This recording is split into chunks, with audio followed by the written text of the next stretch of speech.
Hi, everybody. This is Darragh O'Connor from Horrenda. You are listening to the Brutally Delicious podcast. Check it out. One, two, three, four. The Brutally Delicious Podcast. The Brutally Delicious Podcast. The Brutally Delicious Podcast. The Brutally Delicious Podcast.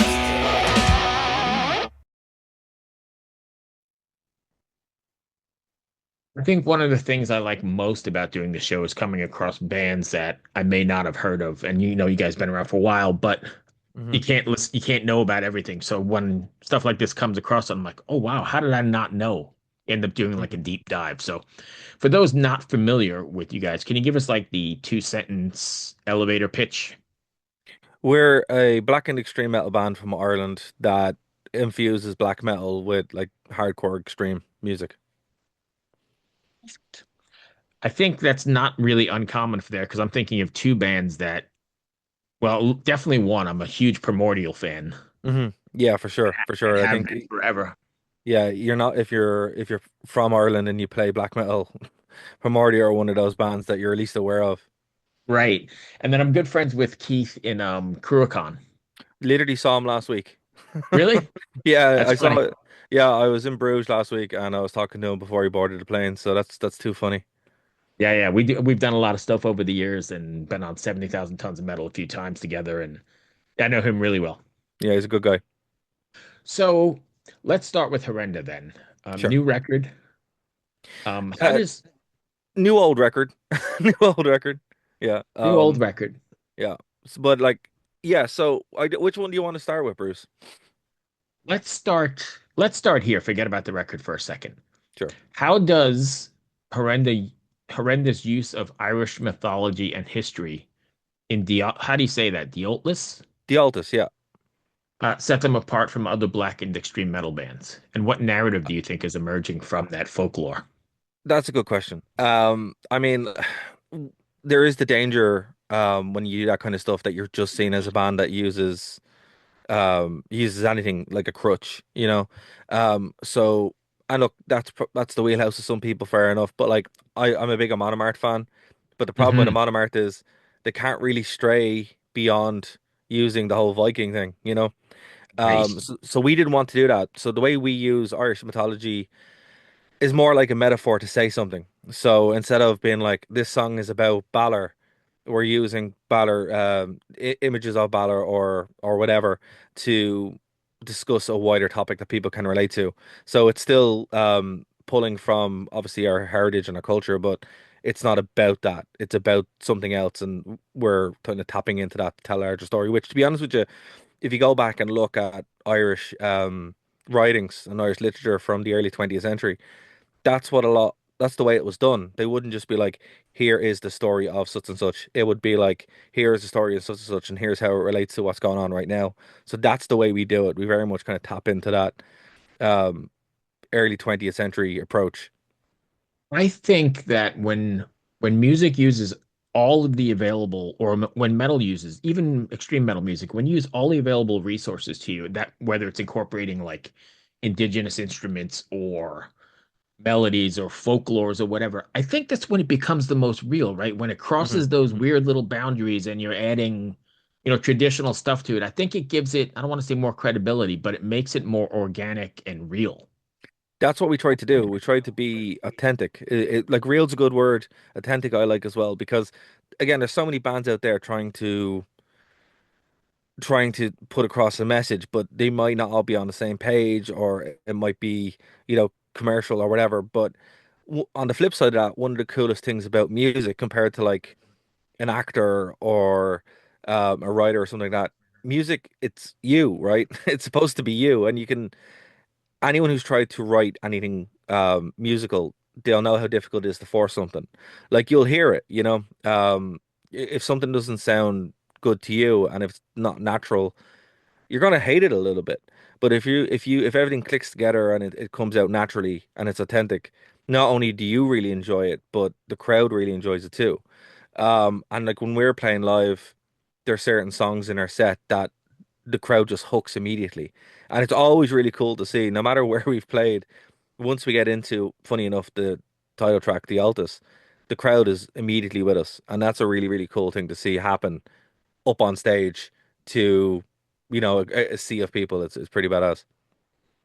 Um, how much time do you put into making sure it's gonna be something for your audience? Does that make sense? Are you writing like writing for yourself and then hoping they're along for the journey, or are you writing so you have something that your fans will like?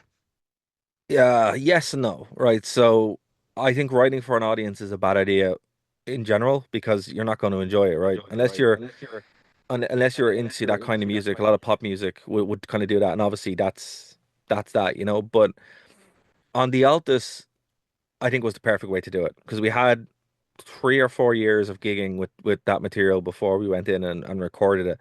So a lot of those songs were songs that I went in and wrote and then took it to the band and we would iterate and then we'd play it live and kind of make changes here and there. So that's like the best way to do an album, to be honest with you. Like road test it, see how it goes, and then adjust, obviously, because you still want it to be what you have to say and what your vision is, but it helps that when the crowd likes it. But Right. you can't do that after the first album, particularly when you're in this cycle where you're touring and you're writing. It's more like you kind of have to do it backwards, where you write the song and then see what happens. Um, but to answer your question, there are certain songs we will play and certain sets we will do based on the crowd. For example, we were closing out the Irish Siege of Limerick, the biggest festival in Ireland, there last week, and we were offered to do an encore. We played Axewound. Axewound gets the crowd going because it was a busy, crazy crowd, and we're like, right, let's close this out strong. So in that case, there are certain songs that the crowd likes more than others, but then again, it depends on the crowd. If you're playing on a stage with a bunch of death metal fans, thrash metal fans, or whatever, or who want the fast stuff, you'll play the fast stuff. But if you're in a more like chill environment, you'll play some slower stuff. So we do take it into account, and obviously, like the crowd likes the songs that they like, but it's still about what we want to put out there first and foremost. So I got plenty of questions here, but the next one, I kind of want to go back to what you said a little earlier. The message. Is there a takeaway you want somebody to walk away from after listening to, let's go with the Altos right now. Yeah, so the Altus means revenge, right? That's what it means. And like modern Ireland is so can I swear? No? Yes? Absolutely. So modern Ireland is fucked up beyond all comprehensive. Like whatever side you want to take, I don't know if people have looked into what's going on in Ireland, but we have every kind of crisis you can possibly imagine, left and right, no matter what way you want to take it. Everybody Seems to be a across the whole world thing, right? Because I'm it's a in the word. US and we've got the same shit.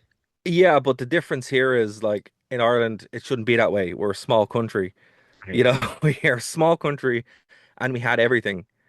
And instead of it being done to secure a country that works, it's just broken beyond all comprehension. Like Right.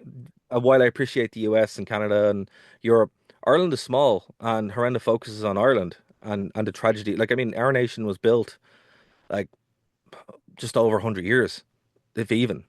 Um, and we messed it up spectacularly. So that's kind of that's where we're like, okay, that's the takeaway that modern Ireland really is messed up. We had a lot of people had to leave. The mental health crisis is insane here, and that's what Horrenda is. It's like it's a mirror reflecting how bad the situation is here, and that's the takeaway. It's where it's like, right, if you have something to say, go and say it, but make sure it's a salient point that isn't just attention seeking. It has to actually like mean something. Do you do you find a sort of responsibility then to do that? Is that like built into your band's DNA? Um, Not a responsibility per se, but it's more like so Aaron does a lot of the vocals now. Sorry, Aaron does all the vocals now, but he will do a lot of the lyric writing. But when I write, and the Altus was a lot of me, um, and you can tell the songs that I write, and you can tell the songs that Aaron writes. And now as a band, we're kind of being a bit more collaborative, so the new stuff's going to be a bit more across the band. But when I have something to say, and it's like a tap comes on, I can bang out like 2 albums in like a week. But then it goes off for 3 years, and I can't write anything.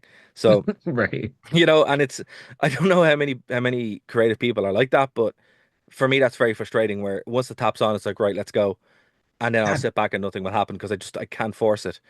Um, and that's why I think on your sins, Mark did a lot of the writing. That's a much more band collaboration thing because we were all like, I'm like, lads, what do we do? You know.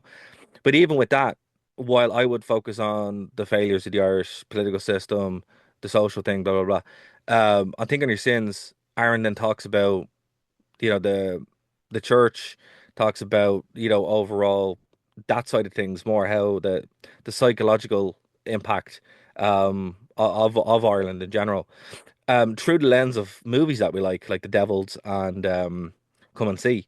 So it, it depends. Like it's always there, but it's very much like what we talked about with the folklore thing, where it's baked in because we're from Ireland. We're millennials from Ireland, so it's just what's around us, and you are a product of your society, whether you want to admit it or not. so let's talk about in your sins. Think on your sins for a second. In what ways do you think on your sins draws inspiration from Dante's Inferno, and how do you think the album's lyrical and musical choices reflect the journey through the dark corners of humanity? So I don't. Have you read Dante's Inferno? Yes. Yeah. So I'm if an actual anyone, literature major oh from, well, there you go. yeah. Yeah. So for anyone that hasn't read it, obviously it's a three-part series. And Inferno is the first part through hell, and it's different nine circles and stuff like that. So like the recording of Think on Your Sins was a bit of a nightmare. It was over like three studios, two. We replaced drummers. We replaced a drummer at the time. We got like two new members, and we were just kind of like, right, we have to kind of figure out how to write because between the Altus and Think on Your Sins, we went through a pandemic. It was like 4 or 5 years in 4 years in the gap, and then we had personnel changes. So we're like, right, let's try and see what we have. And then when we recorded the songs and we picked the songs that we liked, like how can we narratively tie these together? And it wasn't until I was actually on Facebook, believe it or not, and I was flicking through and I was like, oh, that's a pretty cool image of Gustav Dore's Inferno. I can't remember which one it was. And I'm like, okay, that could be a pretty cool way to kind of package the album. So went through, saw how we could rework stuff and like retrofit it in, and it just works really, really well. We added the intro, and it really kind of tells that cool story now of just descending, through like Right. every song gets All more and those more, layers. Right. yeah, every song gets more and more dark until the end when you come back up, because obviously at the end of Paradiso you go towards heaven. But the lyrics of Think on Your Sins, it's very reflective. So just as you are at that like lowest ebb, and you're like, okay, let's think about everything we've heard, and obviously your own personal life, but then you can kind of move on, and that just kind of came together. So I mean, look, there's one thing to be said about planning. There's another thing to be said that sometimes the universe just hands you this idea, and it worked really, really well. I think, but like when you listen to Think on Your Sins through the lens of Dante's Inferno, it's really, really cool. It's the proper way to listen to it. Interesting. And I agree. I was just curious how you got there and what the representation was. So, what is a horrendous show like? Let's go back for a second. When Hmm. you're writing, are you writing these songs like how they're going to come across on stage? Because you're a very theatrical band, right? Yeah. Energetic and theatrical. Are you writing those songs saying, "Hey, this will be a good part for fill in the blank jumping," or Yes, I mean sometimes, right? Like um we have what's called the Horrenda acts, where we will just mutilate a song that someone brings in to make it horrenda, right? So there's never been a case where someone's walked in and said, this is the full song, and then we play it like that. It's more like if we have a new song and we're like, right, we need like a fast one, so we'd write a fast one, or we need like something a bit slower or whatever. But that's like 10% of the time. A lot of the time it's just like we have this really cool idea and it'll just magically happen. Um, so like we'll more sit there and go, right, what comes out naturally, and then we will retrofit it, going, okay, this is a fast song here, we'll have this here. Because anytime we've tried to do that, or anytime we've tried, great, we need songs that are in this key, it doesn't work because you can't force it, Bruce. You have to just kind of just You're see going what full circle naturally to what you happens. said earlier. The whole thing Yeah, can't be forced. you can't force it, right? Right. So, like, and look, there's probably some bands that can do that, and you know what? I really admire that. If you can do that, that's awesome because we just can't. And the But emotional connection to them might it's not be the gone. same, right? Yeah, it's gone. Like And then you're it's gonna one play that song every night for 9 months and you you hate hate it. it. Yeah, yeah. So and look, we've been there as well. Like there's one or two songs that we don't play live because we're like, oh, we hate this. Funny enough, I don't like handprints, like the song handprints, but the guys love it and the crowd loves it. So I'm just like, oh, this fucking song, you know.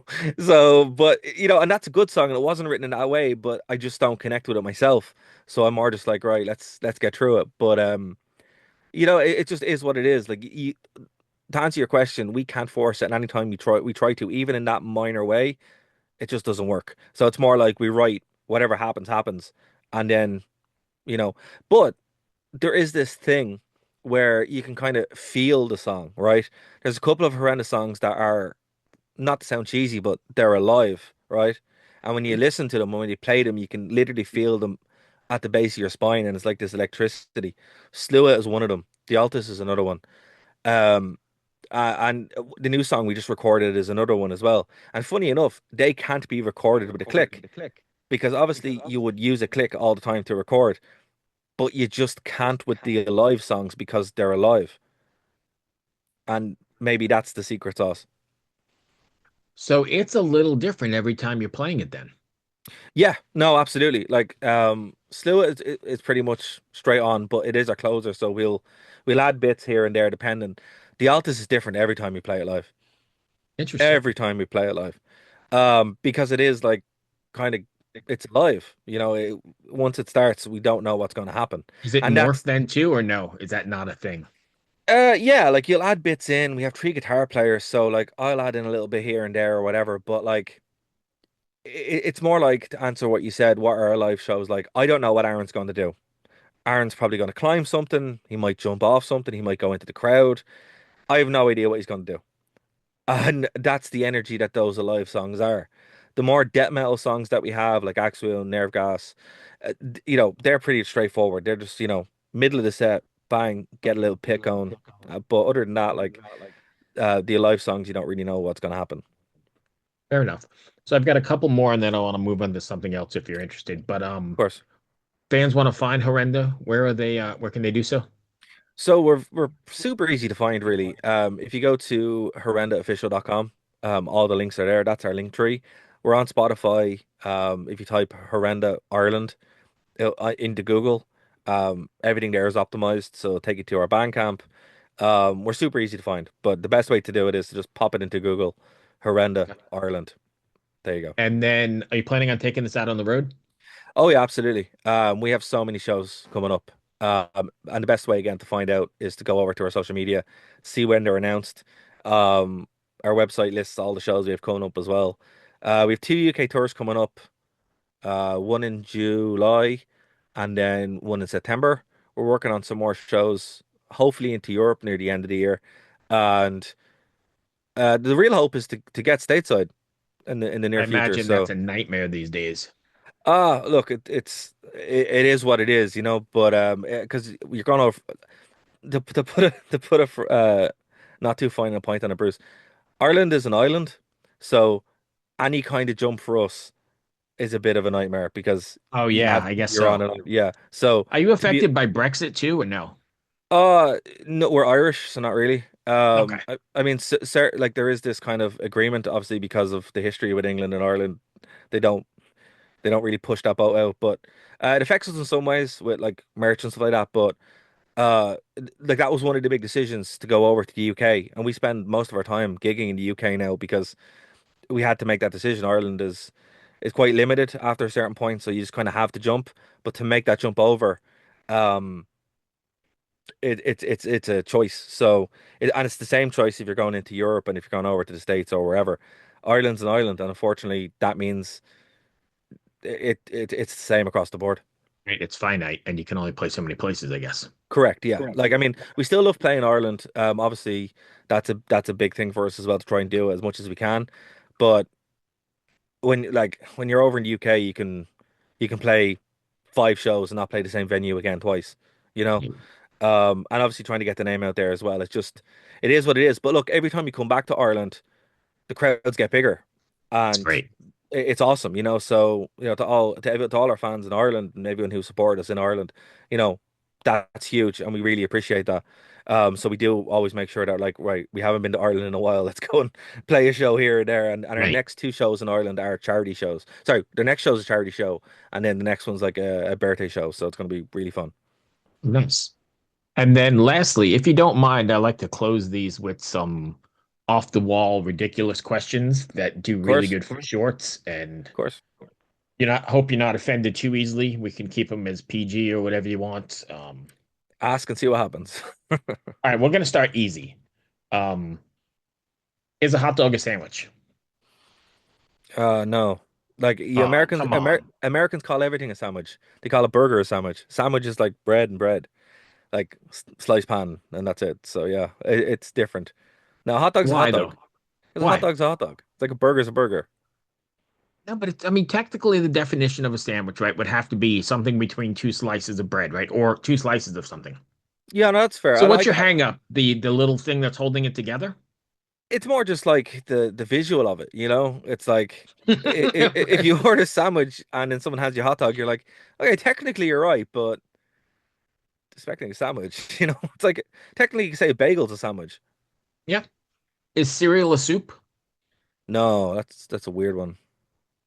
It No. has to be. No, that's disturbing. That's I mean, disturbing. again, what's the hang up? Because anything that's a liquid with stuff in it, right? It doesn't matter the temperature because you can have cold soups. Yeah, I know, but nah, that's disturbing. That's gonna stick with me for some time, Bruce. Thanks for that. What three things could you buy in the grocery store that would make the cashier the most uncomfortable? Uh, I don't know. You can go any way you want, but I suppose if you buy a bunch of cleaning products, gloves, and like a rope, they'd be like, "What are you doing?" That could do it. Um, I don't know. You could buy like a bunch of dog food and a spoon. Fair Depends, enough. whatever way you want to go. Are we okay with these so far? Yeah, for sure. All right, let's see.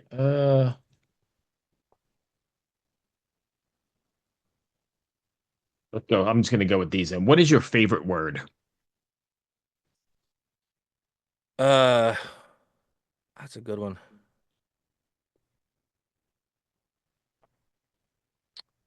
Well, give me time to think about it. We'll loop back around, ask it I again will at come the end. back. So, what is your Yeah. least favorite word then?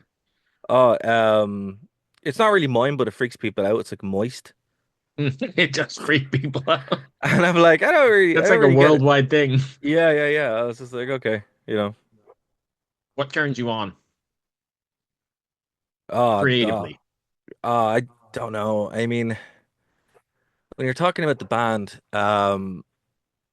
you kind of just need to get into that headspace. So depends. You just kind of listen to a bunch of the old stuff that you like. So if you're listening to like, you know, you go back to that well. So you're like, you know, Metallica, Megadeth, blah blah blah blah blah, and then you kind of loop back around and see what happens. So yeah, creatively to turn that tap on, you really have to kind of go back to go forward. What's your least favorite? What's noise? Jesus Christ. What sound or noise turns you off? I hate like ironically loud noises. You know, like high pitched noises. Um, you know, as someone who luckily doesn't have tinnitus and takes care of their ears, you know, random unexpected loud noises is very annoying.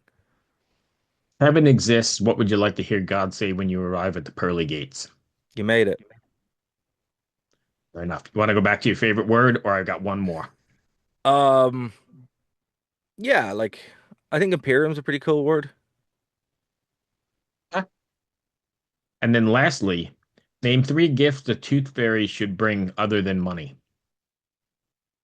Uh, Gold, some Bitcoin, and like a gift card that for Amazon that doesn't run out.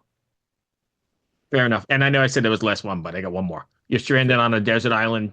You can have three records with you, assuming you got solar power somewhere. What are they? Yeah.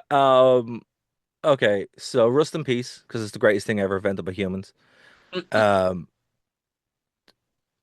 I would go with one of the Harry Carey's for the Sky albums, but I don't know which one. I'll go with the latest one, Scort Earth, because it's really good, and I'm listening to that a lot at the moment. And then this one's going to throw you for a hoop. Angels and Airwaves, Love. No, not Love. I Empire. Amazing Oh, album. okay. Amazing album. I don't think I know any of them, so I'm gonna have to go back in.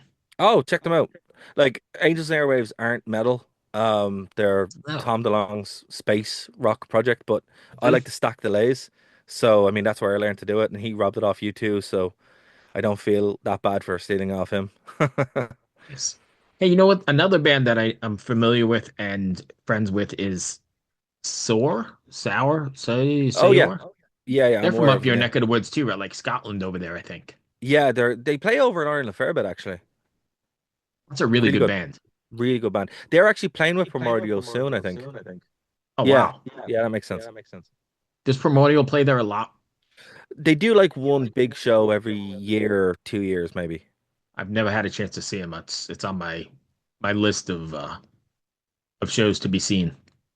Absolutely. No, it's always a really good time anytime they play, but they like when they do play, it's a big deal. Nice. Friend, I hope that wasn't too bad. No, no, it's fine. Edit as you see fit, and It's let me like know to what's up. meander, so I know we didn't really talk about records themselves in particular, but we kind of Hey talked. man, look, I'm always happy to have a conversation, and once you are happy enough, that's the main thing for me.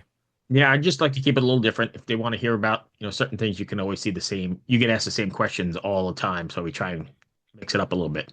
The one question that I do hate, and every reviewer asks it for some Where's it reason. from? Yeah, what does the band name mean? And you're like, Mhm. oh, yeah. There's a million of those, so we try to do something a little bit different here. Yeah, no, I appreciate it. And also, thank you so much for rescheduling in No worries at future. all. I won't put you through that. But yeah, look, edit as you see fit and let me know when it goes up. All right, perfect. Thank you so All much, right. my friend. All right, Thank be you. well. Bye bye. Cheers.